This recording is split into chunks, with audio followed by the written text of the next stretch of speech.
जब मम्मी और पापा जब वो बुढ़ा हो जाते तभी तो प्रॉब्लम हो जाता है। जवानी में तो इतनी प्रॉब्लम नहीं लगते होगी। जितनी भी लोग हो, मन से कोई कुछ नहीं। कुछ बुजुर्ग लोग हैं, मतलब अपने लोगों को मिलना ही नहीं चाहता है। जब उन लोग को लगता है जब हमें छोड़ दिया है तो क्या मिलना है। कोई बेटा लोग ये कहते हैं, सिस्टर अगर हमारा मम्मी को हम ले जाए उसी दिन से मेरे वाइफ छोड़ जाएगी। वृद्धाश्रम खुलना हमारा कोई अचीवमेंट नहीं है। देखभाल करना ही नहीं चाहते। एक हम इनमें ईश्वर को ही पाते हैं ना, इसलिए हमें हमें तो कोई दिक्कत नहीं लगता। जितनी भी लोग हो, मन से कोई कुछ नहीं है। बेटों से ज्यादा बहुओं को समझाने की जरूरत है। ये बहू इतनी दुष्ट कैसे हो सकती है। आपकी राय यहाँ पर क्या है? बेटा का ठीक किया जाए कि बहू बहू को। का ठीक किया जाए? मुझे ये नहीं पता चल रहा है किसको समझा दूं। अपने माँ बाप को अपने आप देखभाल करो सोच के, ये तो हमारा भगवान है। कोई माँ बाप को दुत्कारेगा तो नरक में जाएगा। नमस्कार, मैं डॉक्टर सुशील कुमार सिंह। आज के पॉडकास्ट में आप सभी दर्शकों का स्वागत है। जैसा कि आप जानते हैं, ये पॉडकास्ट ओपन अप्रोच के नाम से हमने आप सभी के समक्ष पेश किया है और उसी कड़ी में आज एक सिलसिला फिर चल पड़ा है। आज का सिलसिला बहुत ही मार्मिक है, संवेदनशील है और कहीं अधिक दिल को छू जाने वाला है। मैं समझता हूँ कि जब बड़े बुजुर्गों की बात होती है, माता पिता की बात होती है और बच्चों और बूढ़ों के बीच के रिश्तों की बात होती है, तो यह बात सहसा अनायास उभर जाता है कि हमने जो सीखा है, हमारी जो संस्कृति है, हमारे जो आचरण और विचार हैं और जो हमारी तरक्की और उत्थान है, कहीं न कहीं इन्हीं बड़े लोगों का आशीर्वाद होता है। लेकिन जब यही लोग दरबदर हो जाएँ, इन्हीं के प्रति असंवेदनशील हो जाएँ और हमारी मानवता का दम निकलने लगे और हम नैतिकता, संस्कार सब कुछ दाँव पे लगा दें, तो सवाल उठने लाज़मी है। आज भारत में हजारों की तादाद में वृद्धाश्रम हैं और ये तेजी से बढ़ रहे हैं। आगे हम चर्चा में इनके आंकड़ों की भी बात करेंगे, लेकिन उससे पहले मैं आपका परिचय करा दूं। मेरे साथ इन्हीं तमाम मुद्दों पे बात करने के लिए देहरादून की प्रेम धाम एक वृद्धाश्रम है, वहाँ से सिस्टर अर्पणा जी, जो नर्सिंग को देखती हैं, वहाँ के स्वास्थ्य को देखती हैं, वहाँ के बुजुर्गों को, इतना ही नहीं बल्कि संचालक मंडल में रह करके वो सारे काम करती हैं जो वहाँ के वृद्ध, बुजुर्ग, बीमार और असहाय लोगों की सहायता की आवश्यकता पड़ती है। यह कलेजे का काम है, जिगर का काम है। घर से जो लोग बेदखल हैं, उनके दूसरे उस तरह के सहारा देते हैं, यह अपने आप में मर्म और संवेदना को झकझोरने वाला होता है। आज हम बात करेंगे इन्हीं तमाम मुद्दों पे कि आखिर हमारे रिश्तों में ये जंग क्यों लगता है? हम अपने ही माता-पिता, अपने बुजुर्गों के प्रति इतने असंवेदनशील क्यों हो जाते हैं? तो इन्हीं तमाम बातों को आगे करते हुए, बढ़ाते हुए मैं सिस्टर अर्पणा जी के पास चलता हूँ और मैं आपका इस कार्यक्रम में मैम स्वागत करता हूँ। Thank you. और मेरे बुलाने पर आप यहाँ पर आई हैं। मैं सिंपली इस नज़रिए से ये सोच रहा था और मैं जानना चाह रहा था कि क्या ऐसा होता है कि वृद्धा आश्रम की तरफ लोगों का आना होता है। करोड़ों का घर बनाते हैं, गाड़ियाँ खरीदते हैं, अच्छे-अच्छे पैसे भी रखते हैं, सुविधाओं में रहते हैं। फिर वृद्धा आश्रम की तरफ जब चलते हैं तो क्यों? इसका सवाल थोड़ा-सा आप अपना जवाब दीजिए, फिर मैं आपके जो वृद्धाश्रम उसकी जानकारी के साथ आगे बढ़ेंगे। वृद्धाश्रम में लोग दोनों तरफ से है। कभी वृद्ध लोग भी खुद अपने मर्जी से भी आ जाते हैं अपने सुविधा के लिए। जैसे कोई वृद्ध लोग सोचते हैं अगर मैं अपने बच्चे के साथ रहूं, अपना फ्रीडम नहीं होती। जैसे सुबह जल्दी उठना है, जल्दी उसको नाश्ता चाहिए, चाय चाहिए, जो चाहिए वो अपने बच्चे नहीं देते। उन लोग ज़्यादा टाइम लंबा टाइम सोते हैं, 10 बजे उठते हैं, 11 बजे उठते हैं, तो उन लोगों का अपना फ्रीडम नहीं होते हैं। और बच्चा चाहते मैं अपने होटल से खाना खाऊँ, लेकिन वृद्ध लोग नहीं चाहते हैं ये होटल खाना खाऊँ, अपना घर का खाना खाऊँ। तो ऐसे वृद्ध लोग भी है जो अपना फ्रीडम की वजह से वृद्धाश्रम में आए हुए हैं। और दूसरी तरीके से देखने से ये लोग जब माँ-बाप वृद्ध हो जाते हैं, नहीं चाहते हैं उन लोगों का काम करना ये है। उन लोगों को वो मतलब एक बर्डन जैसे लगता है। जैसे अब इन लोग बुजुर्ग हैं, कहीं जा, जैसे मतलब अपना मर्ज़ी से कहीं जिए, हम लोग अपना मर्ज़ी से मस्त से रहें, ना? इन लोग एक क्या बोलते हैं हिंड्रेंस ना, जो लोग बीच में हमारे परेशान ना हो जाएँ, इस तरह भी दोनों तरह से इसलिए वृद्धाश्रम में लोग आते लगते हैं। नहीं, एक तो ये हो गया कि आपने कहा कि उन अपनी स्वतंत्रता को ध्यान में रख कर के वृद्धाश्रम की ऐसे तरफ भी आते हैं। अगर मैं ऐसे ही बात करूँ कि अब आपके यहाँ जो भी संख्या है, हुँ, लोग आते-जाते रहते हैं, कम रहें तो ज़्यादा अच्छा है, हुँ, ज़रूरी नहीं है कि बहुत सारे लोग आएँ, इससे ये पता चलेगा कि भई बड़ी दिक्कतें हैं लोगों को, कम होना अच्छी बात है। जैसे एक बार गांधी जी ने एक कुष्ठ रोग के लिए एक आश्रम का उद्घाटन करना था, तो गांधी जी को बुलाया गया, तो गांधी जी ने कहा कि मैं उद्घाटन करने के लिए नहीं आऊँगा, जिस दिन ये कुष्ठ रोग आश्रम आप बंद करोगे, उस दिन मैं आऊँगा। इसका मतलब है कि अब यह समस्या नहीं है, तो वृद्धाश्रम खुलना हमारा कोई अचीवमेंट ठीक नहीं है। लेकिन जो आपने ये कहा कि लोग अपनी स्वतंत्रता को ध्यान में रखकर बुजुर्ग आते हैं आश्रम में, ये तो ये उनको हम दूसरे ढंग की समस्या मानते हैं। ठीक। लेकिन जो पहली समस्या है, वो कौन है जो छोड़ के जाते हैं? क्या कारण होते हैं और कैसे-कैसे लोग होते हैं? जैसे अभी हमारे पास 32 है, 32 लेडीज़ एंड 1 जेंट्स है। जब से कोरोना है तब से हम जेंट्स को तो लेते नहीं है। 32 में ये जो पहले बात जो मैंने कहा है उसमें मे बी 5% ओनली ऐसे अपना स्वतंत्रता के लिए आया हो। बाकी सारा लोग अपने घर के समस्या से अपने बेटे, अपने बेटी इधर छोड़ के गया है। जैसे हम नहीं चाहते, देखभाल करना ही नहीं चाहते एक। फिर बाकी कुछ लोग हैं जिसको कोई है ही नहीं, तो कोई एनजीओ वाला, कोई पुलिस वाला हमारे पास लाया है। तो हम लोग उसको देखभाल करते हैं। ऐसे कम से कम 18 लोग ऐसे हैं जिसको कोई है ही नहीं। हाँ। मतलब कोई तो होगा लेकिन उन लोग कहीं इसको रास्ते में छोड़ दिया हो, ऐसे रास्ते से कोई एनजीओ वाला, कोई पुलिस वाला लेके रख दे। नहीं, 18 ऐसे हैं आपके यहाँ जिनके यहाँ कोई कोई नहीं, बेटा-बेटी, कोई नहीं, रिश्ता नाता कोई नहीं, कोई उनको नहीं। कोई जानकारी भी है? कोई जानकारी भी नहीं कि किसी-किसी का तो हमें जानकारी है, हुँ। लेकिन लोग कभी नहीं आता है।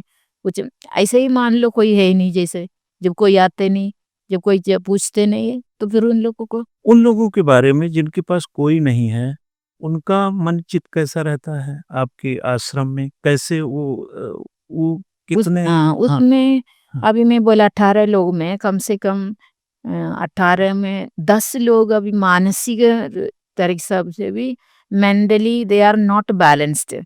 अभी तो कोई डिप्रेशन में है, कोई जैसे मेनिया जैसे एक्स्ट्रा एक्टिविटीज, तो इन लोग अभी इस दुनिया में क्या हो रहा है ये भी पता नहीं उन लोगों को। खाते हैं पीते हैं सोते हैं यही है उन लोगों को। कोई अभी आप कुछ भी दे दो, ये कहते हैं ना चिड़िया को अभी सोना का केज में भी रखो तो कुछ नहीं रहता। उन लोग आज़ादी में उड़ना ही पसंद करते हैं ना, आसमान में घूमे इस तरह। इन लोग अभी खुश नहीं है मन से ना, तो किसी से ज्यादा ना बात करते हैं, कुछ भी नहीं, अपना खाना पीना खा लो सो जाओ, ये इस तरह लोग हैं। सुबह से क्या रहती है दिनचर्या इनकी? वैसे सुबह हम के 6 बजे इन लोग को चाय देते हैं, हाँ। 7:30 हम ब्रेकफास्ट देते हैं, 10 o'clock again T, then 12:30 lunch, ऐसे हैं। लेकिन इसमें ऐसे कोई है नहीं जो अपना कुछ कर ले, जैसे अपने हाथों से कुछ काम कर ले, नहीं तो कोई टीवी देखे, ऐसे नहीं है। उसमें बहुत कम लोग हैं जो इनका जो कपड़े लत्ते, नहाना-धोना, सबके लिए हम साफ-सफाई काम सबके लिए? कर्मचारी रखी है, सबके। सबके लिए? सबके लिए। कुछ कुछ लोग हैं वैसे, 1-2 लोग हैं जैसे अपना कपड़ा धोते हैं, जैसे जैसे 1-2 लोग। फिर प्राइवेट रूम में मैंने बोली ना कुछ 5-6 लोग ऐसे हैं जो प्राइवेट रूम अपने सुंदरता के लिए आ रखा है, उन लोग अपने कपड़ा वगैरह किसी को बाहर से किसी को बुला के कपड़ा धुलवाते हैं तो इसका। उसके लिए पैसा कहाँ से मिलता है उन उनको? लोग के पास किसी के पास पेंशन है, अच्छा। किसी का अपना बेटा नहीं तो बेटी देती है पैसा, इस तरह। इस तरह की। हम्म, जब वो स्वतंत्रता के लिए आए तो उनके बच्चे उनको देते हैं। देते हैं। कुछ ऐसे भी होंगे कि आप ही के नहीं, ऐसे बहुत सारे जो वृद्धाश्रम है कि जहाँ पर सास बहू में झगड़ा के कारण हुआ होगा, हिंसा ऐसे हो भी रही हमारे होगी, पास भी है। हिंसा हो रही होगी, मारपीट हुई होगी, बुजुर्ग बोझ बन गए होंगे, माता पिता को खिलाना पिलाना उनका इलाज कराना भारी पड़ा होगा, इसलिए आपके आश्रम में ऐसे छुट्टियां। भी है हमारे पास, ऐसे लोग भी है। हाँ, ऐसे जो बहू बिल्कुल सास को मारते थे, इसका कपड़ा नहीं धोलते थे, जब ये कपड़ा धो के डालते थे वो कह रही है उसका कपड़ा फाड़ते थे बहू, ऐसे सब करते थे। तो वो अपना ये खेल इस बेटा को बोला मुझे कहीं आश्रम में ही डाल दो, जब इतनी परेशान है घर पे, इससे अच्छा मैं कोई आश्रम ऐसे। आपने अपने अब तक की जानकारी में वृद्धाश्रम में काम करते हुए आप एक तो मेडिसिन का काम देखते हैं, चूंकि आपका नर्सिंग आपने किया हुआ है ना? जैसे दूसरा आपने बताया कि खाना का भी खाना देखना, भी डाइट देखते हैं डाइट अपने। देखना उनका, उन क्योंकि ज्यादा लोग 80 साल से ऊपर है हमारे घर पे वृद्धाश्रम में, 80 साल के ऊपर वाला है ज्यादा। हुँ। तो आप लोग जो है इनके बीच में हाँ, जैसे घर में मैं अगर बात करूँ हम्म, कि घर में 1-2 बुजुर्ग भई, 1 ही 2 ही बुजुर्ग होते हैं, हम्म। भई माता-पिता में या दादा-दादी में, इसी तरीके के बुजुर्ग होते हैं।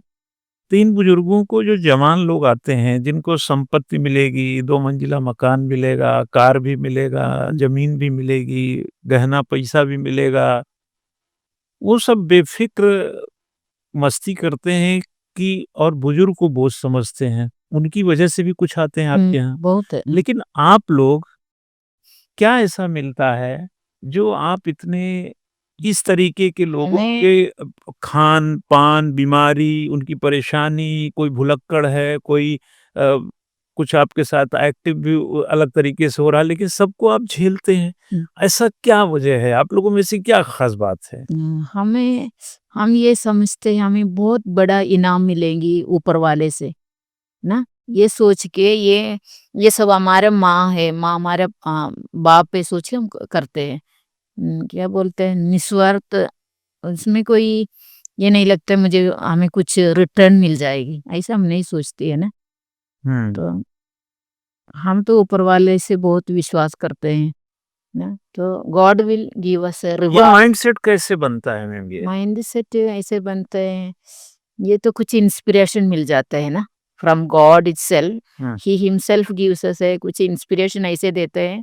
जैसे अभी हम अपने माँ बाप को कोई सेवा नहीं करा, क्योंकि जब हम 10th में 12th में हम छोड़ के आया, घर छोड़ के आया, तो हमने ये समझा हमारा इंडिया में, इंडिया भी हो अगर हम बाहर भी जाएंगे, हमें बाहर भी भेजा जाता है कभी कभी, जर्मनी इटली वगैरह, कहीं सारे दुनिया के लोग हमारे माई भाई है, बहन है, माँ है, पापा है, ऐसे सोच के निस्वार्थ रूप से हम सेवा कर सकते हैं। अगर हम शादी करेगा केवल अपने घर के लोगों को ही सेवा कर सकती है, तो हमारा ऐसे क्या बोलते हैं, अपने दिल को हम इतनी बढ़ाते हैं ताकि हम सब लोगों को सेवा करें, और इसमें बहुत खुशी भी मिल जाता है हमें ना करने कभी-कभी से। कभी-कभी बहुत अलग टाइप के देख रहा था मैं खुद गया देखा वहाँ हम्म, पर। मैंने 1-2 बुजुर्ग जो लोग आए थे उनसे मैंने मिला भी। हमने ये पाया कि जैसे ही कोई नया व्यक्ति आता है, हम्म, जैसे हम ही हैं मान लिया हम्म, गए, तो बड़ी उनकी लालसा रहती है मिलने की, उनके बगल में बैठो। हमने ऐसा महसूस किया। हाँ सही है। उनको उनको हमें लगता है लोगों की चाह रहती है, हम्म, जो वहाँ पे लोग हैं और आप लोग उनके बीच रहते हैं। तो आप लोगों का जो कंजक्शन है, एक जुड़ाव है, वो अब आपने माँ-बाप बोल दिया, ये बड़ी भारी शब्द हो गया ये, बट ये जो जुड़ाव है, कभी बीच में ऐसा आता है कि आप भी झुँझला गए, अरे क्या है तुम जब देखो गंदगी करते हो, कभी तुम नहाते नहीं, परेशान करते हो, ऐसी भी स्थितियाँ में कुछ नहीं प्रॉब्लम्स आपको इतना फेस भी, कर। ऐसे कुछ स्थितियां तो है, कोई कोई पागल सी जैसी है ना, mentally they are totally disturbed, कभी कभी इन लोग पोटी भी कर लेते, सब कर लेते, फिर भी हम इनमें ईश्वर को ही पाते हैं ना, इसलिए हमें हमें तो कोई दिक्कत नहीं लगता। हम तो तब भी इन लोग पोटी भी करो पेशाब भी करे तब भी हम बड़ा प्यार से कर लेते हैं ना, जब क्योंकि जब हम ईश्वर को ही देखते हैं तो हमें फिर सब कुछ गंदा नहीं लगता है कुछ भी चीज।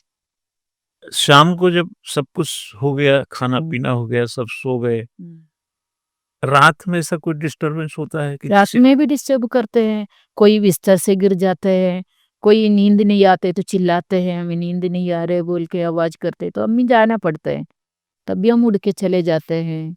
इन लोग को जो भी सेवा करना है हम लोग कर इनको लेते हैं। इनको सवेरे पता रहता है कि आपने इनके लिए क्या किया है? सबको पता नहीं चलता, जैसे थोड़ा जो मेंटली बैलेंस्ड है उसको पता चलता है तो दे आर ग्रेटफुल।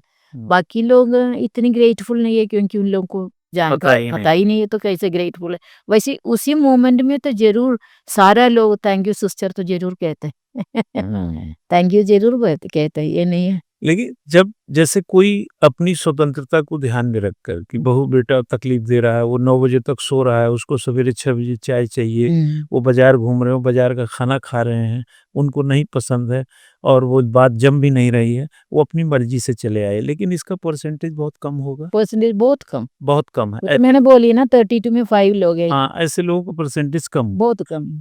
और ऐसे लोगों का परसेंटेज की जो कहीं मिल गए, किसी को पुलिस वाले को मिल गए, किसी एनजीओ को मिल गए, उनका वही प्रेम धाम पहुंचा दो, वहाँ सिस्टर लोग हैं देख रेख करेंगे। एक वर्ग ये हो गया।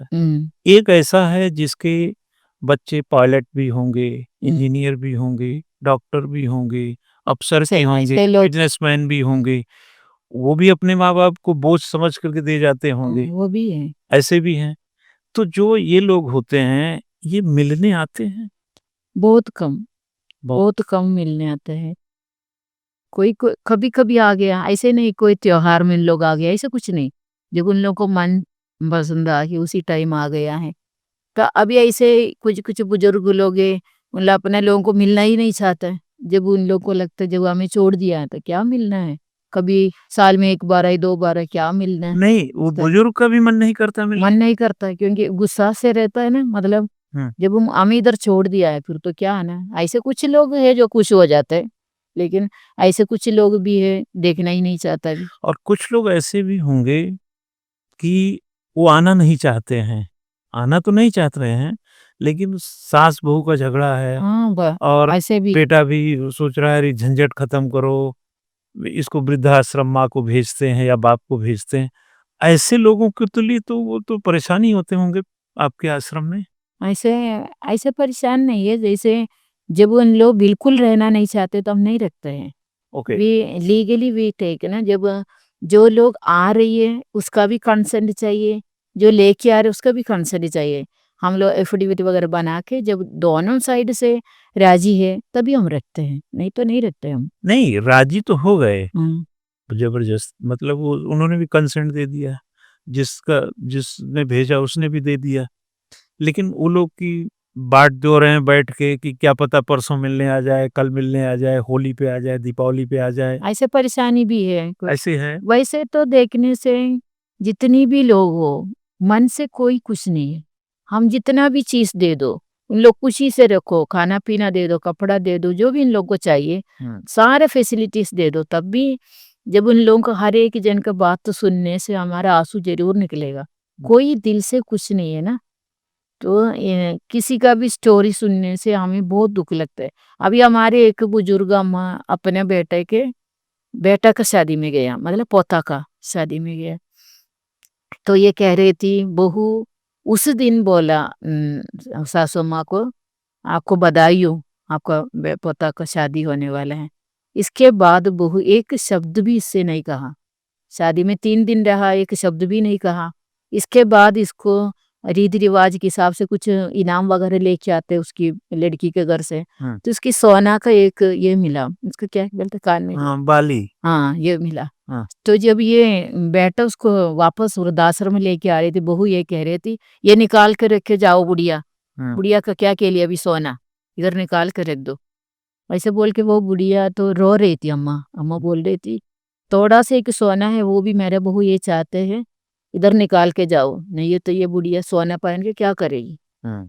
इस तरह बहू लोग भी है। इस समय है वो जिन्होंने वो कहानी बताई है? हाँ ये है, हमारे पास है कितनी कितनी उम्र है उनकी? 84। 84। तो जैसे ये सब उलाहना जब या इस तरह से गलत शब्द सुनते हैं, तब भी मन उनका करता है कि जाके बहू बेटे से मिले?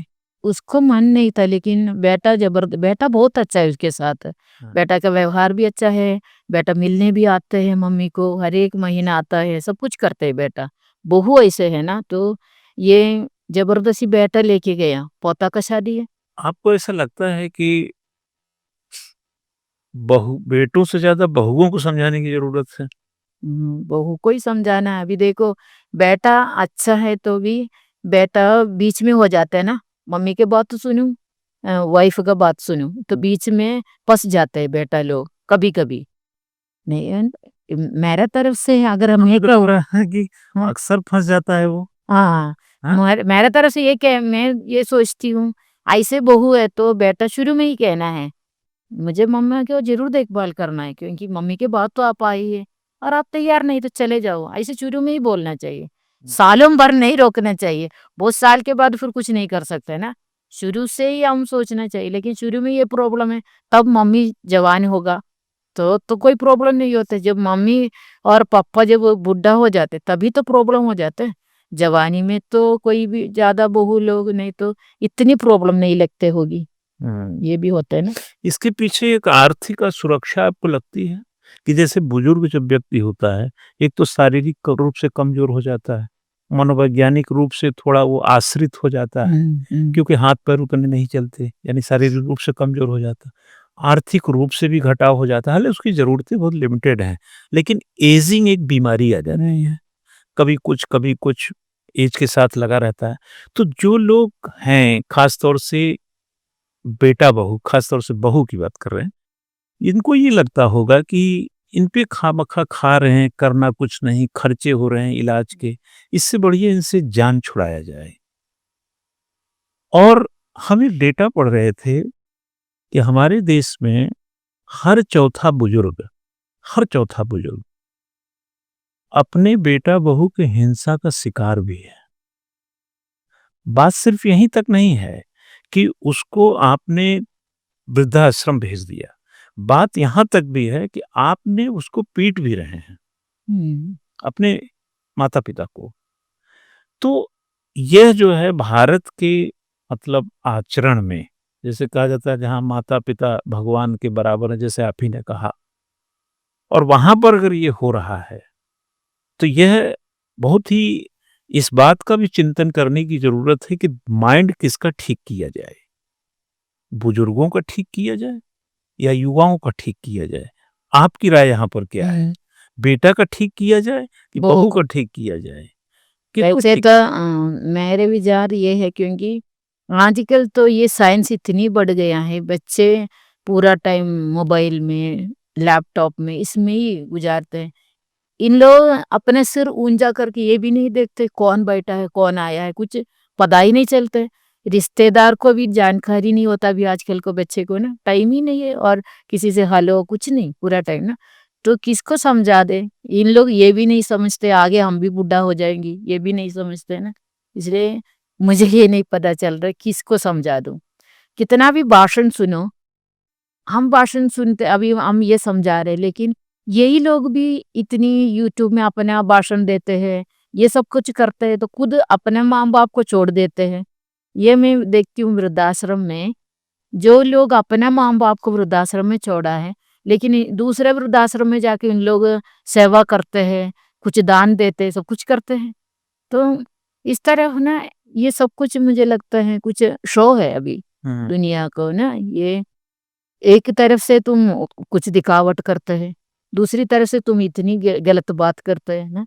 इसलिए कोई भी समझाओ आजकल मुश्किल है समझना, समझेंगी नहीं ऐसे लग रहा है। हमने एक डेटा ये भी पढ़ रहा था कि भारत में आने वाले वर्षों में, खास तौर से जैसे अभी 60 साल प्लस ये बुजुर्ग इसी में जाते, यही माने जाते हैं।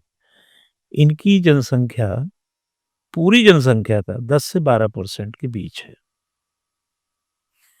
2036 तक, यानी ठीक 10 साल बाद, यही जनसंख्या इनकी 15% हो जाएगी। 2050 तक, यानी आज से ठीक 25 साल बाद, ये 20% हो जाएंगे, यानी हर 5 में से एक व्यक्ति 60 प्लस का रहेगा। और यह भी है कि इस सुविधावादी, उपभोगवादी, भौतिकवादी और आराम तलबी वाली इस दुनिया के बीच जो एकांगीपन आ रहा है, स्वकेंद्रित व्यवस्था आ रही है, उससे बुजुर्ग हाशिए पे चली जाएंगी। और वृद्धा आश्रम कहीं ऐसा न हो कि हर मोहल्ले में एक वृद्धा आश्रम दिखे, पेट्रोल पंप की तरह, एटीएम की तरह वृद्धा आश्रम ऐसे ही दिखे। होगा लग रहा है। क्योंकि हालात ये भी हैं कि 2016 में जो वृद्धा आश्रम थे, उसकी तुलना में अब जो प्रतिशत ले रहा है, जैसे 500 थे तो 750 हो गए, 1200 से तो 1800-1500 हो गए, यानी ये तेजी से बढ़ रहे हैं।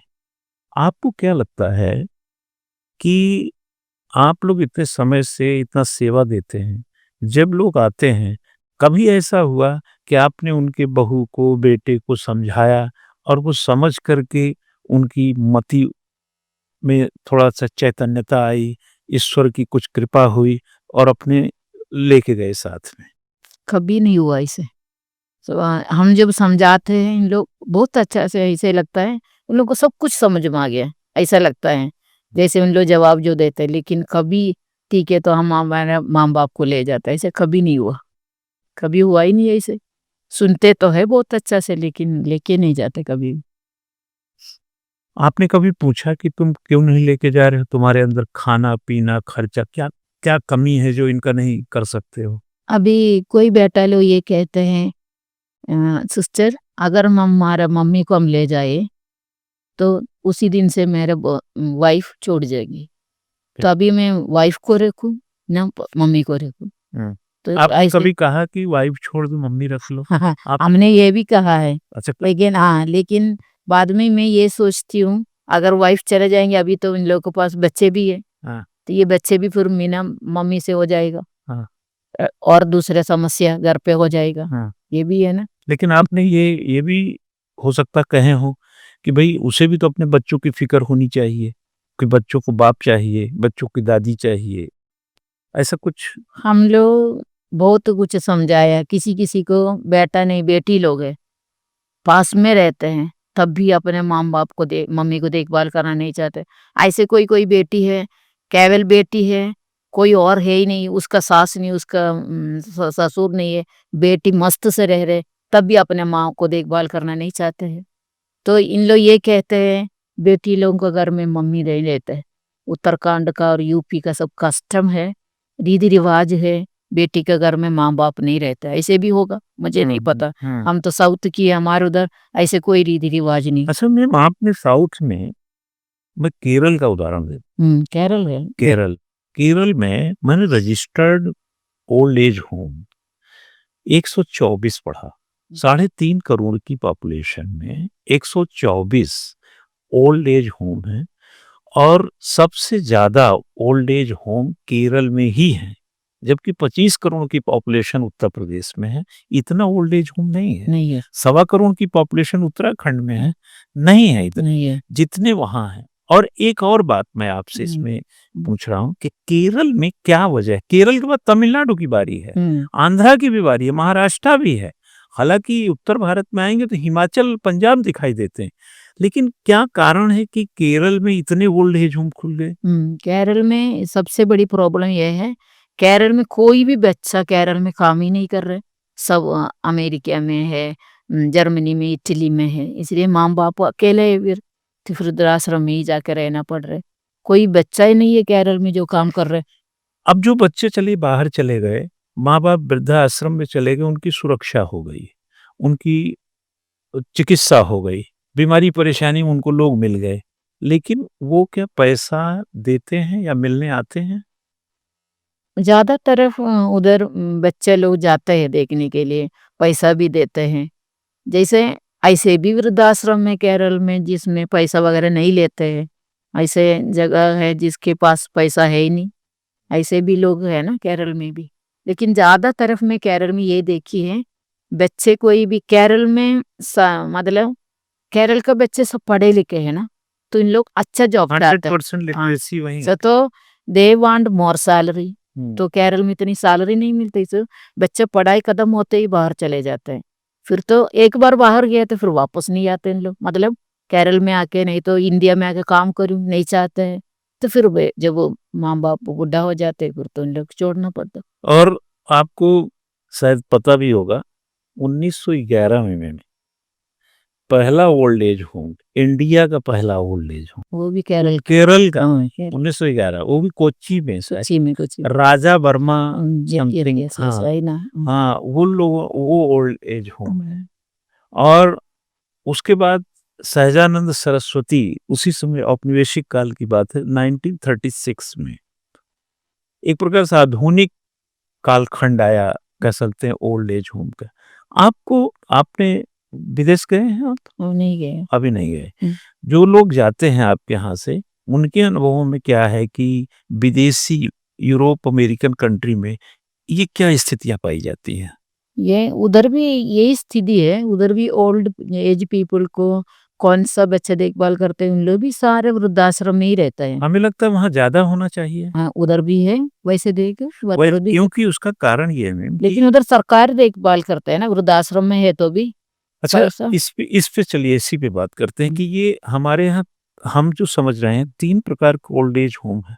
एक तो चैरिटी हो रही है, चैरिटी है, एक पेइंग भी है, पैसा दे के लोग अपना रहते हैं, और एक एनजीओ कल्चर है। क्या एनजीओ कल्चर? एनजीओ कल्चर, एक गवर्नमेंट जिस पर पूरा होल्ड रखती।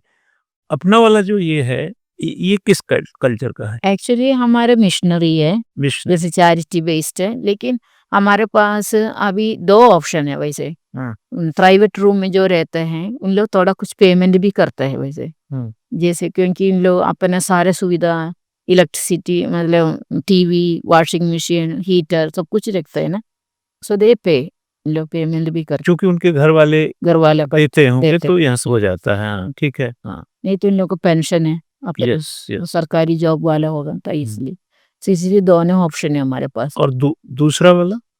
बाकी मैंने जो वी हैव डॉर्मेट्री सिस्टम, जहाँ 6 लेडीज एक साथ रहते हैं, उन लोग के पास कुछ नहीं है कोई पेमेंट, जैसे आपने कहा 18 कहीं से आ गए, किसी ने छोड़ दिया, उनको खुद नहीं पता है वो कौन है, तो क्या कैसे ये सारा चीज, तो उनके जो सर्विस देने में कोई फर्क डिस्क्रिमिनेशन? हाँ ज्यादा, they get more facilities those who don't pay, because in लोगों को देखभाल करने के लिए हम लोग रखे हैं, उनका काम करने के लिए, तो इन लोग का स्पंज देते हैं, नहाते, कपड़ा धुलवाते, सब कुछ है। जो प्राइवेट रूम में है इन लोग नहीं जाते, उन लोगों को अपना लगाना पड़ता है, तो this people get more facilities than the people those who are in the private room. And for us देखो, हम लोग को गरीब और अमीर के बीच में कोई पार्शियलिटी नहीं है, हम लोग एक जैसे ही लगता है इन लोग हमारे लिए। जब हमने वृद्धाश्रम खोला है तो कुछ अच्छी मनोभाव मन में रखे तो खोला है ना, तो हमारे लिए इसमें हम देख रहे थे कि 5 स्टार ओल्ड एज होम भी है। हाँ वो हाँ, 5, सो मच ऑफ मनी। हाँ, जैसे बंगलौर में है, तमिलनाडु में है, ऐसे जगहों। देहरादून में नहीं है ना? देहरादून में नहीं है। वेरी सुन देहरादून में भी हो हाँ, जाए, बिकॉज क्लाइमेट अच्छा है ना देहरादून में। तो एक प्रकार से ऐसा समझा जाए कि इसमें 3 प्रकार के लोग ओल्ड एज होम में आते हैं। फर्स्ट, एक ऐसे लोग होते हैं जो अपनी स्वतंत्रता को ध्यान में रख कर के आते हैं स्वयं। एक ऐसे लोग आते हैं जिनके कोई नहीं है, कोई है ही नहीं, तो उनके ऑप्शन ये है कि भाई वहाँ कोई छोड़ गया ही। और एक ऐसे हैं जिनके सब कोई हैं, लेकिन वो बर्दाश्त नहीं करते हैं, वो आते हैं। सबसे ज्यादा पीड़ादायक तो हमें यही लोग ही सबसे ज्यादा पीड़ादायक है, क्योंकि पूरा टाइम आंखों में आंसू भरे हुए लोग हैं इन लोग। जब भी आप देखो, अगर पास में बैठ के बात करेगा तो बिना रोके हम नहीं जा सकते, तो ज्यादातर इन लोगों का डिटेल्स ना, जैसे अंदर की बातें पूछो मत, ज्यादा हम लोग नहीं पूछते। अच्छा, हंसने के बात बोलते, कुछ और बात बोली, गहरे में जाओ मत उन लोग के पास ना जाके, क्या वजह से आप इधर आई है, आपके कितनी बेटा है कितनी बेटी, ये सब हम नहीं पूछते इन लोग को। अगर ये पूछने लगेंगे तो हमको रोज रोना पड़ेगा, ये उलझी रहेगी। मैं जब ऐसे थोड़ा-सा इनफॉर्मल थोड़ी बात हुई। असल में मैं जब पहुँचा तो वहाँ पर एक 80 प्लस हैं शायद वो। उन्होंने देख के बड़ा मुस्कुराई और मेरे पास आ गईं वो। शायद हमें ऐसा महसूस हुआ कि इन लोगों को इंसानों की बड़ी ज़रूरत है कि नया आदमी कोई आए, कोई इस तरह का आए जो हमसे बात-वूत करे। ये शायद होता ही होगा, होता है। तो मैंने अनायास वो जो आपने अभी कहा मैंने फ़िलहाल पूछ लिया। हमने कहा आपके पास बेटा-बेटी नहीं है? तो उन्होंने कहा मेरे 10 बच्चे थे और 10 नहीं हैं। एक भी ज़िंदा नहीं है, पति भी नहीं है। तो फिर खुद ही बता रही हैं कि पति शराबी था, बच्चों को भी शराब पिलाया, बीमार हुए सब मर गए, हम कहाँ जाते? तो हम चले आए। तो कुछ तो घर में जो ड्रग्स है, दारू है, यह भी ओल्ड एज होम की तरफ लोगों को अट्रैक्ट कर रहा है। करेक्ट। और हालाँकि वो बताने में उनको बोली कि अब ये ईश्वर की माया है, हम क्या कर सकते हैं।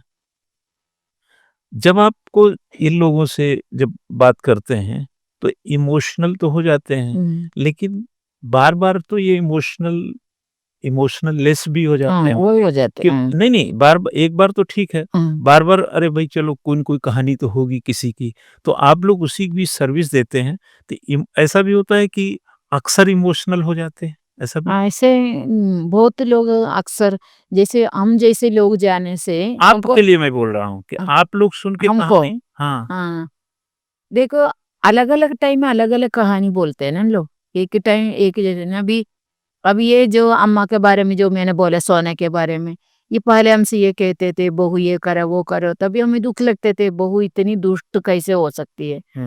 अभी तब भी हमें दुःख लगते थे और अभी शादी में गया तो बोले सोना, एक छोटा सा सोना कहिए, वो भी निकाल के रखने के लिए एक बहू कह रही है बुढ़िया को क्या के।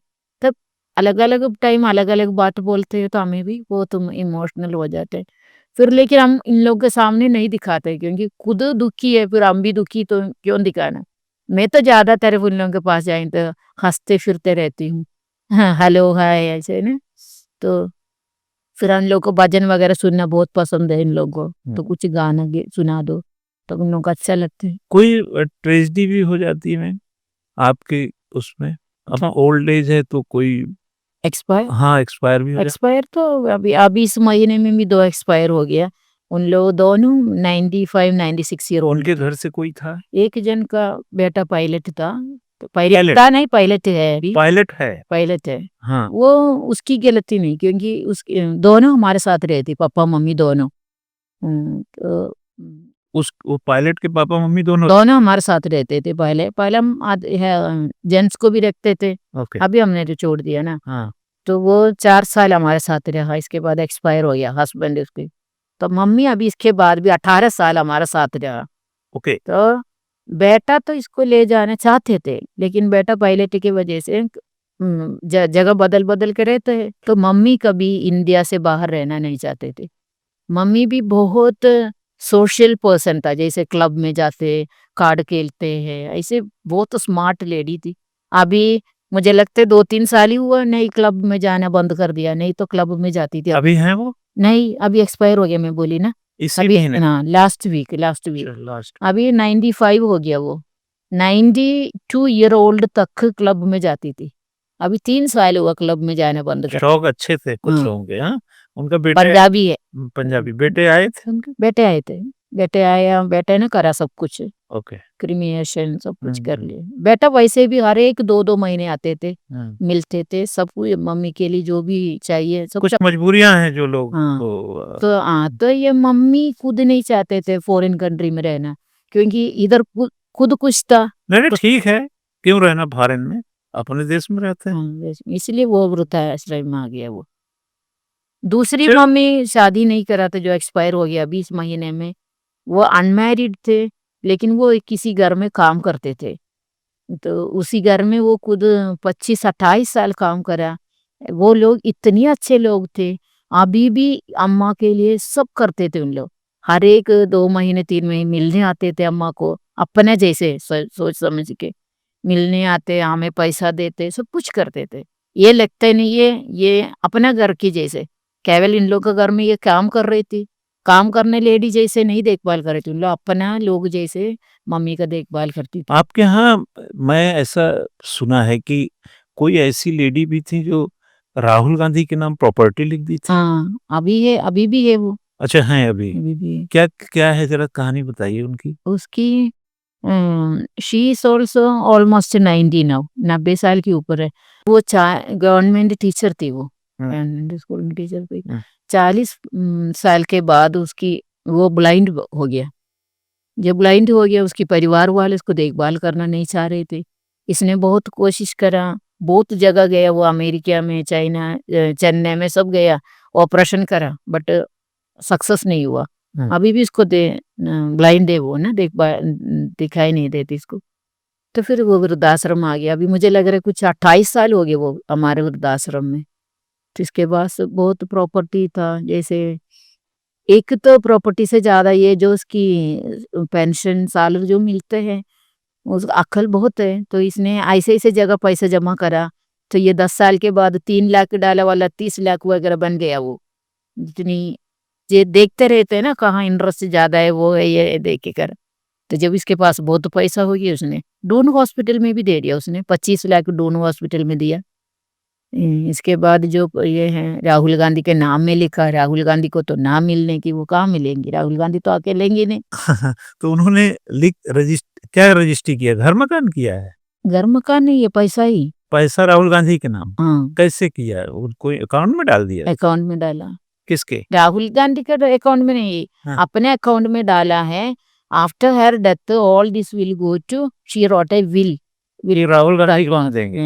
राहुल गांधी। तो राहुल, आपने कभी पूछा कि राहुल गांधी से आपका बड़ा क्या लगाव है, किस वजह से? ये बता रही है उसकी परिवार से ही, माँ बाप से ही इन लोग, राहुल गांधी और इसकी परिवार से बहुत जुड़ा हुआ है। राहुल गांधी नहीं, राजीव गांधी राजीव के माता गांधी पिता से तब से जुड़ा होगा। नेहरू से जुड़ा हुआ बहुत। अच्छा, नेहरू से, बहुत पुराना मामला है हाँ, ये तो। हाँ।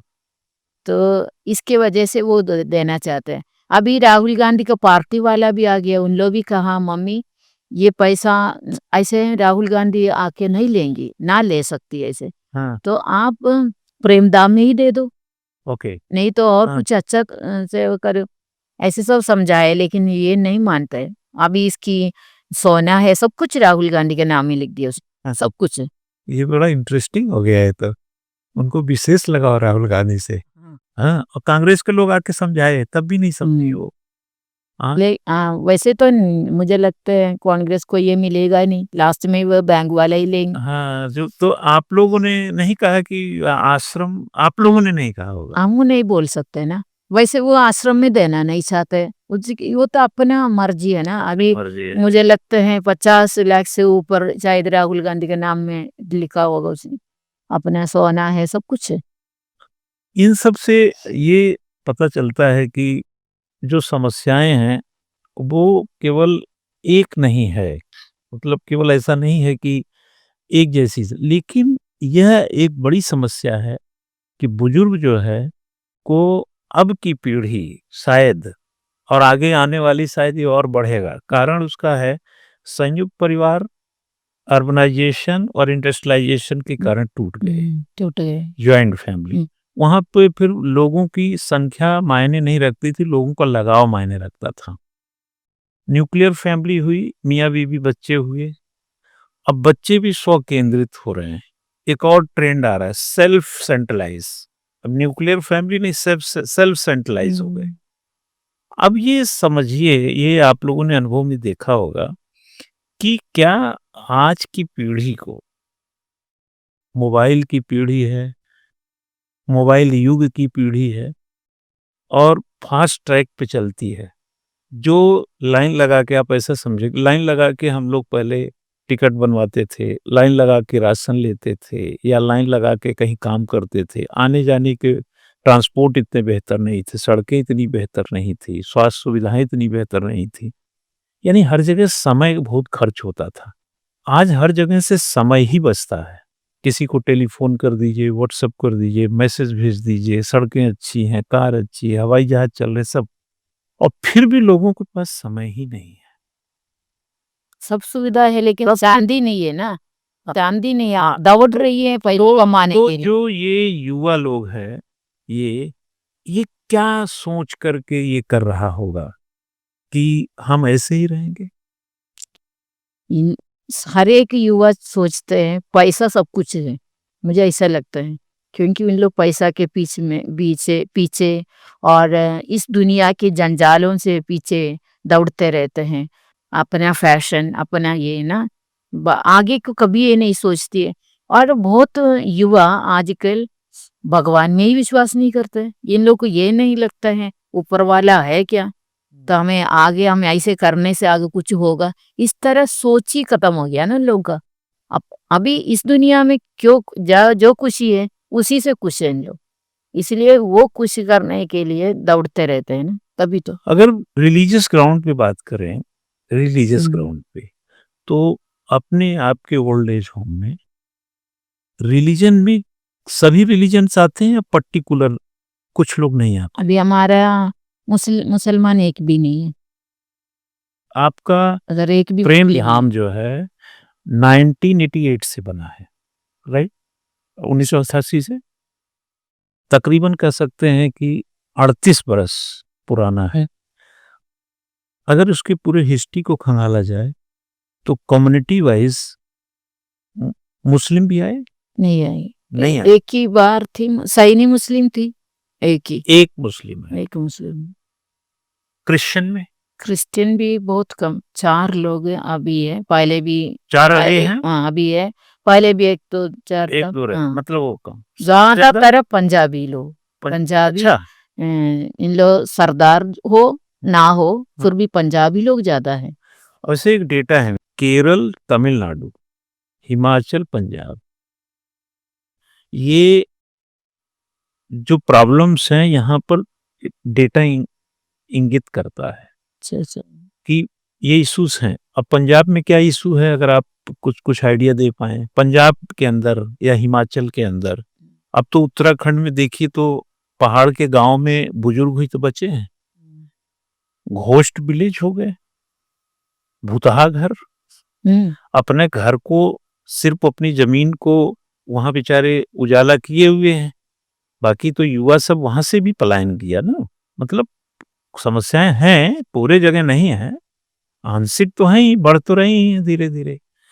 और आने वाले 25 सालों में डेटा ये बता रहा है कि हर 5वां व्यक्ति यही रहेगा। अब हम लोग क्या हैं, आगे के 25 साल के क्या हैं हम लोग? Old age home? नहीं, आगे का 25 साल। ये सरकार भी खोला है देहरादून में फॉर मेन, वृद्धाश्रम खोला है for main. Government has opened. वो सब गवर्नमेंट के पॉइंट ऑफ व्यू से चलेगा। एक एक्ट है इनका मैम 2007 का, माता पिता एवं वरिष्ठ भरण पोषण, एक एक्ट है 2007 का, जिसमें हर डिस्ट्रिक्ट में करीब 700-750 जिले हैं, ओल्ड एज होम खोलना ही है। कारण इसका 2 है।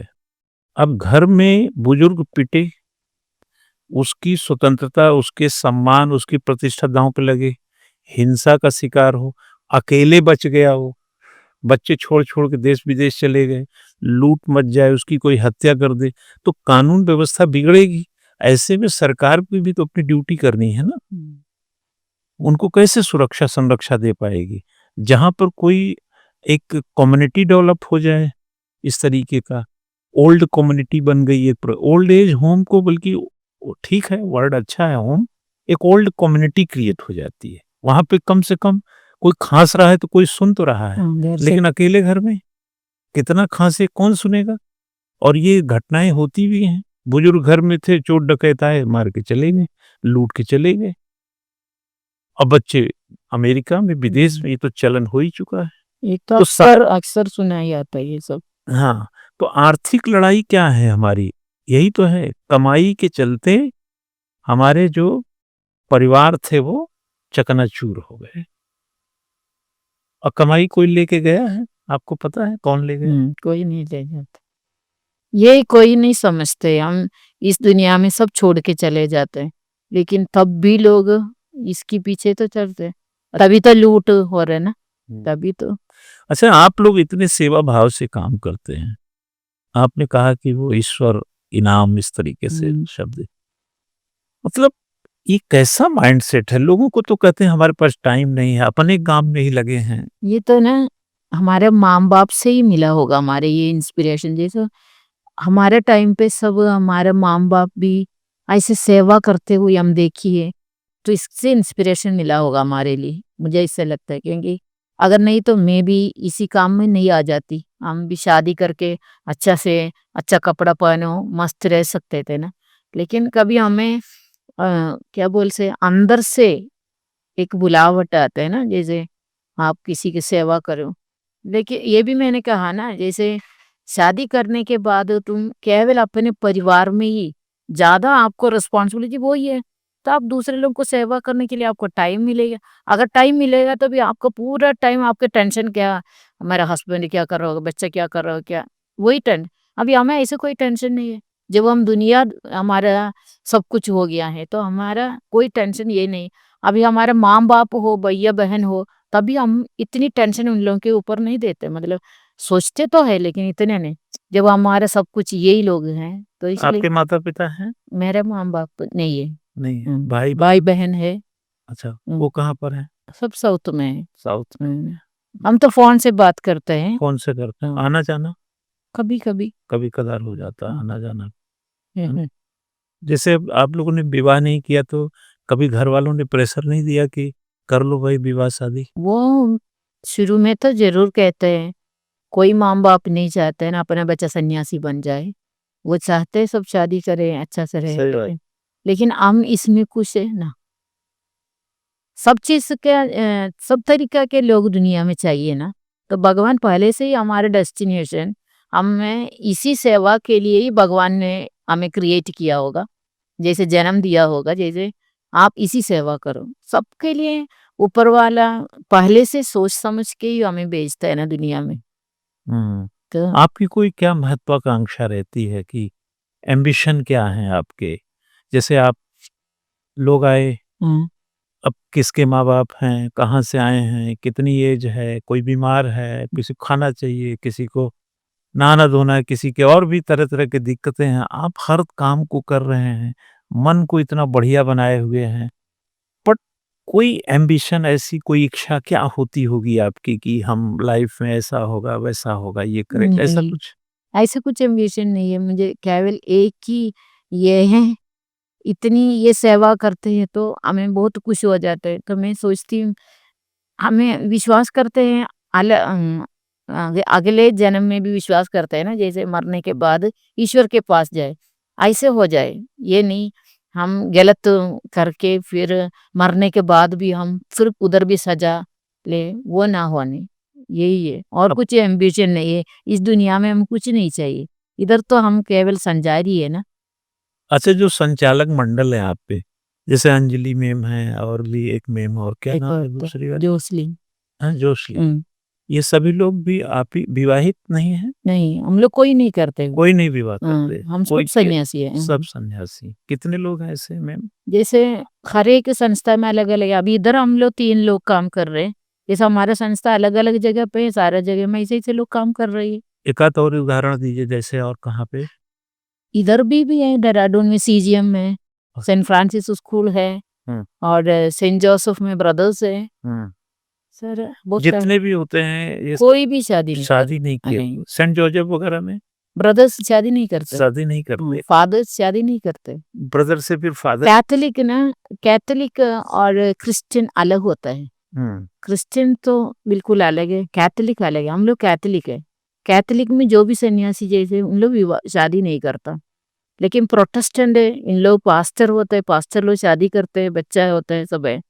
वो अलग है डिमिनिशन। आपने कभी पूरे इंडिया में देखेंगे जो ओल्ड एज होम चलता है ये, या नर्सिंग का है, मैंने देखा सर्विस देते हैं आप पहले शायद नर्सिंग भी हाँ, ये कोर्स किया हुआ है आपने, है ना? तो आप इलाज वगैरह करती हैं, तो ये जनरली आप ही लोग दिखते हैं, हैं?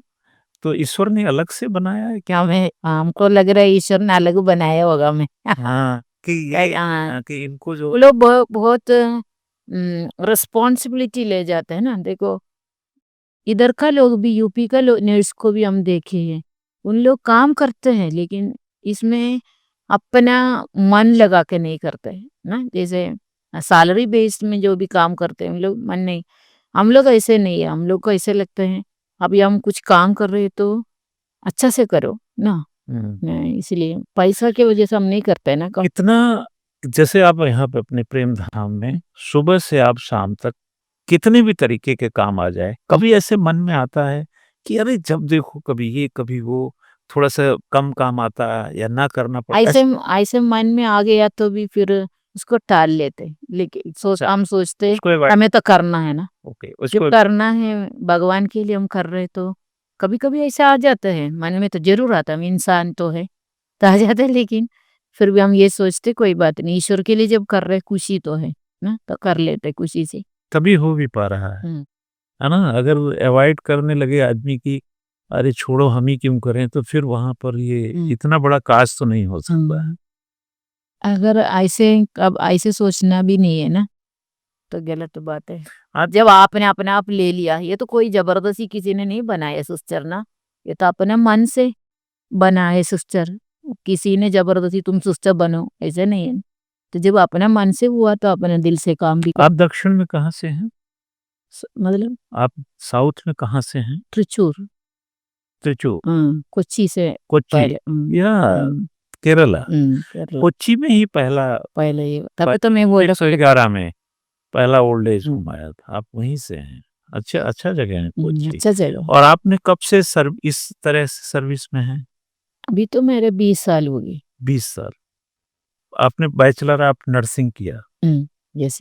उसको अभी है तो, After coming here, we become sister. Then only we study for nursing and so. Okay. उसके बाद ही पढ़ाई जाती। इसमें भी कोई स्टेप्स होता है मैम? हाँ, जैसे यस कि यस यस। जैसे आप सिस्टर हो गए, हाँ। अब कुछ कुछ और आगे नहीं प्रोफेशन नहीं नहीं नहीं नहीं सिस्टर ही नहीं रहते, होते। हाँ, सिस्टर ही रहते। सिस्टर सिस्टर ही रहते, सिस्टर रहते। जैसे वो उसमें ब्रदर फादर हो जाते हैं, ना वही ब्रदर फादर होते हैं? नहीं, वही ब्रदर नहीं होते हैं, दूसरी। ये ब्रदर ब्रदर ही रहेंगे। अच्छा, ब्रदर ब्रदर ही रहते हैं, फादर फादर, यहाँ पे सिस्टर सिस्टर। ऐसे। और जिस तरीके का ये पूरा डिजाइन है आपकी सर्विस, उसमें पूरा खाना पीना, इलाज, लोगों का देख रेख, कौन एंट्री करेगा, कौन क्या ड्यूटी करेगा, सब कुछ कैलेंडर आप लोगों ने बिल्कुल, हाँ, ऐसे हाँ, ऐसे ऐसे ही चलता है। ऐसे चलते हैं। मैंने देखा कि आपके यहाँ जो और सिस्टर हैं वो भी ओल्ड ही हैं, ओल्डी आपकी तुलना में तो मैंने जिन तो देखा ओल्ड ही हैं, तो लोग। उनको भी तो अलग से सर्विस अब चाहिए। हाँ, ये ओल्ड एज होम में दूसरों की सर्विस देते देते स्वयं ओल्ड हो रहे हैं, 70 प्लस भी हैं शायद 70 कुछ प्लस तो, है दोनों। दोनों, तो उनको भी तो सर्विस चाहिए, तो वो ऐसी रहती है कि अब उनको भी भाई इसमें। नहीं, जब इन लोग अपना काम नहीं कर सकते तो फिर तो इधर से दूसरी जगह ट्रांसफर करते हैं। अच्छा, हाँ, जब वो अपने अभी तो इन लोग अपने सब कार्य काम करते हैं, हाँ हाँ, तभी इसलिए इधर रहा है। जब उन लोग को भी अपने काम कर नहीं पाएंगे तब उन लोग जरूर ट्रांसफर करते हैं। हम ओके, अलग अलग चले जाते हैं। हम we have so many places ना। ओके। आखिर में आप उन उन लोगों को जिनसे आपने मिले हैं, आपका अनुभव है, जो अपने माता पिता को जो नहीं चाहते हैं ओल्ड एज होम में आना, हम्म, जो स्वतंत्रता के साथ देखते हैं कहीं बंदी से आना चाहते हैं, जो तो उनकी मजबूरियां हो गई, जो सड़क पे पड़े हैं वो ओल्ड एज होम में आए, वो कोई और उम्मीद नहीं है तो आएंगे ही। लेकिन जिसके पास सब कुछ है, जिनके बच्चे सक्सेस हैं, जिनके बेटा बेटियां अच्छे ब्याह शादी और अच्छा घर मकान है, और अपने माँ बाप को बोझ समझते हैं, हिंसा करते हैं, उनके मान सम्मान को रोज ठेस पहुंचाते हैं, उन्हें एक प्रकार से कबाड़ समझते हैं घर में, कि खाना खाते हैं, बीमार रहते हैं, कोई काम नहीं करते हैं, उनका मान सम्मान और संवेदना उनके प्रति इन बच्चों की मर चुकी है। ऐसे बच्चों को आप कुछ कहना चाहें? मैं इस बच्चे से ये कहना चाहते हैं, एक दिन और साथ इन साथ लोग और उसकी बहू को भी। इन लोग भी एक दिन ये बुढ़ा और बुढ़िया तो हो जाएगा, तभी उन लोगों का बच्चे इसको कबाड़ समझेगा। तो इसलिए मैं इन लोगों को ये समझाना चाहते हैं, अपने माँ बाप को आप भगवान जैसे समझ के देखभाल करें, ताकि इतने वृद्धाश्रम भी ना हो जाए कहीं पर भी। अपने अपने माँ बाप को अपने आप देखभाल करो, सोच के ये तो हमारा भगवान है, हमें जो देखभाल करा। जब बच्चे छोटे थे, इन लोग भी पोटी करते थे, शुशु करते, सब कुछ गंदगी बच्चे भी करते थे। तब ये माँ बाप कभी नहीं सोचे ये बच्चे ऐसे कर रहे, सोच के फेंका तो नहीं कहीं, इन लोगों को देखभाल करा। तो ये बच्चे लोग समझना चाहिए, जब हम बच्चे थे, जब इतना गंदगी हमने करा, लेकिन हमारे माँ बाप हमें देखभाल करा, पढ़ाई करा, शादी भी करा, सब कुछ करा। तो हम अपने माँ बाप को प्यार से अच्छा से रखने के लिए कोशिश करना चाहिए, कहीं हर एक जन। तभी वृद्धाश्रम की कोई जरूरी नहीं है कहीं पर भी। यही मेरा ये हम प्रार्थना करते हैं इसके लिए। एक एक एक ऐसा भी कनेक्ट करें कि अगर जो ये ऐसा कर रहे हैं, कानून तो है अपने आप। मैंने देखा सुप्रीम कोर्ट ने कुछ जजमेंट दिया है, 2007 का एक एक्ट ही है कि माँ-बाप अपनी संपत्ति वापस ले सकते हैं, अगर कोई सेवा सत्कार ना करे, दबाव दे, सब व्यवस्थाएँ हैं, लेकिन चूँकि रिश्तों की संवेदनाएँ में ये सब चीज़ें हो नहीं पाती हैं। क्या ऐसा आप अपने ढंग से ये भी आपके रिलीजियस ग्राउंड पे बोल रहा हूँ, क्या ऐसा है कि कोई माँ-बाप को दुत्कारेगा तो नरक में जाएगा? हाँ? हाँ, हम वो भी विश्वास करते हैं, हम वे विश्वास करते हैं, ये भी नहीं है।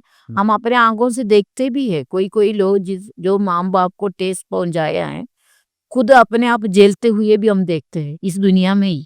कुछ ना कुछ परेशानी से झेलते हैं, फिर भी उन लोग समझ में नहीं आते, उन लोगों को ये परेशानी क्या वजह से समझ में नहीं आते तब भी। इसके लिए अच्छा खासा मुझे लग रहा है कि काउंसलिंग की ज़रूरत है, लेकिन वो आप लोग कर चुके हैं, बट रिज़ल्ट्स बहुत अच्छे रिजल्ट नहीं। बहुत कम, बहुत कम। आज की इस पॉडकास्ट में आपने अर्पणा जी से सुना, समझा और यह जानने का प्रयास हमने किया कि ओल्ड एज होम की ज़रूरत कितनी है और किनको है, और किस तरीके से किसी के माँ-बाप, किसी के बुजुर्ग और किसी के मान-सम्मान के अलावा दुत्कारे गए लोगों को ओल्ड एज होम सँवारता है, सँभालता है, और किस तरह उनकी सेवा-सत्कार करके उनकी होने के अस्तित्व को बनाए रखता है। आज की इस पॉडकास्ट में हम यहीं तक यात्रा करेंगे, लेकिन चलते-चलते मैं इतना कह सकता हूँ कि जो लोग अपने माँ-बाप को अपनी गाड़ियों में रख करके ओल्ड एज होम की तरफ रुख करते हैं, दरअसल वह रास्ता उनके बूढ़े होने पे उनके लिए कहीं जाता नहीं है। अस्तित्व की लड़ाई में संघर्ष हमेशा रहेंगे, लेकिन बुजुर्ग आशीष हैं, आशीर्वाद हैं, और घर में रहने से बहार भी आती है, बयार भी बहती है, और उनके होने से हमारे होने का एहसास भी बरकरार रहता है। आज के इस पॉडकास्ट को, इस ओपन अप्रोच को हम यहीं समाप्त करते हैं, और इस कार्यक्रम में आई हुई सिस्टर अर्पणा जी को मैं बहुत-बहुत अपनी तरफ से धन्यवाद देता हूँ कि मेरे बुलावे पर इस कार्यक्रम की भागीदार बनी और बहुत अच्छी-अच्छी बातें की। थैंक यू मैम आपको। Thank you. थैंक